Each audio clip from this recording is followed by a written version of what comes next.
Hello guys, പവിത്രം പുത്തൻ promo വിശേഷങ്ങളിലേക്ക് എല്ലാ കുട്ടികാർക്കും സ്വാഗതം. അങ്ങനെ നമ്മുടെ പുതിയ പ്രൊമോയിൽ നമ്മുടെ വിക്രം വസവനെ പോയി കാണുന്നുണ്ട്. എന്നിട്ട്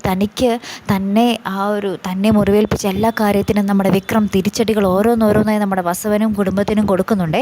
പക്ഷേ നമ്മുടെ ആ ഒരു ജപ്തി കേസ് മാത്രം നമ്മുടെ വിക്രത്തിന് തടയാൻ സാധിച്ചില്ല. ലാസ്റ്റ് നമ്മുടെ വേദ ഒരു രക്ഷയില്ലാത്ത നമ്മുടെ ദർശനെ വിളിക്കുകയാണ്. എന്തെങ്കിലും ഹോപ്പ് ഉണ്ടോ എന്നറിയാൻ വേണ്ടി, എന്തെങ്കിലും പ്രതീക്ഷയ്ക്ക് വകയുണ്ടോ എന്നറിയാൻ വേണ്ടി. അപ്പോൾ ദർശൻ പറയുന്നുണ്ട്, ഇനി ആകെ ഒരു വഴിയേ ഉള്ളൂ, വേദയുടെ അച്ഛൻ എന്ന് പറയുകയാണ്.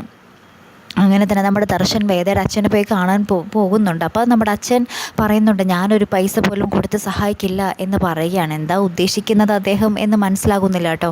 അപ്പുറത്ത് നമ്മുടെ അച്ഛൻ, നമ്മുടെ സുധാകരൻ മാഷ് ഭയങ്കരമായിട്ട് നെഞ്ചത്തടിച്ച് കരയുകയാണ്. ഇത്രയൊക്കെ കടമേറി വീട് ജപ്തി കൊണ്ടുപോകുന്നൊരു മാഷിനെയാണ് എല്ലാവരും ഏറ്റവും മികച്ച അധ്യാപകനുള്ള അവാർഡൊക്കെ കൊടുത്ത് ആദരിച്ചത് എന്നൊക്കെ പറഞ്ഞിങ്ങനെ ഭയങ്കര ഒരു ഭ്രാന്ത് പിടിച്ച നിലയിലെത്തിയിട്ട് നമ്മുടെ അച്ഛൻ ഭയങ്കരമായിട്ട് അട്ടഹസിച്ച് ചിരിക്കുകയും അതോടൊപ്പം തന്നെ കരയുകയും ചെയ്യുന്നുണ്ട്. അപ്പോൾ നമ്മുടെ വേദയ്ക്കും കുടുംബത്തിനും നമ്മുടെ വിക്രത്തിൻ്റെ കുടുംബത്തിന് ഈ ഒരു കാഴ്ച ഭയങ്കര അസഹനീയം തന്നെയാണ്. അതിന് തൊട്ട് പിന്നാലെ തന്നെ JCBയും കാര്യങ്ങളൊക്കെ ആയിട്ട് ആ വീട് അടിച്ച് നിരപ്പാക്കാൻ വേണ്ടി പോലീസുകാരെല്ലാവരും കൂടി വരുന്നുണ്ട്. അപ്പോൾ ഇവരൊക്കെ ഈ വീട്ടുകാർക്ക് എന്ത് ചെയ്യണമെന്നറിയാതെ ഇങ്ങനെ പകച്ചു നിൽക്കുകയാണ്. ഏറ്റവും ഒടുവിൽ നമ്മുടെ വേദ നന്ദിനിയുടെ നമ്മുടെ ശ്രീജയുടെയും കൈ പിടിച്ചുകൊണ്ട് ഈ JCBയുടെ മുന്നിൽ ഇങ്ങനെ നിൽക്കുന്നൊരു രംഗങ്ങൾ തന്നെയാട്ടോ കൂട്ടുകാരെ നമുക്ക് കാണുവാൻ സാധിക്കുന്നത്. അപ്പോൾ ഇനി എന്തൊക്കെയാകും സംഭവിക്കാൻ പോകുന്നത് അല്ലേ? കാത്തിരുന്ന് എൻ്റെ കാണാട്ടോ. അടുത്തൊരു വീഡിയോയുമായി വരുന്നത് വരയ്ക്കും ഗുഡ് ബൈ.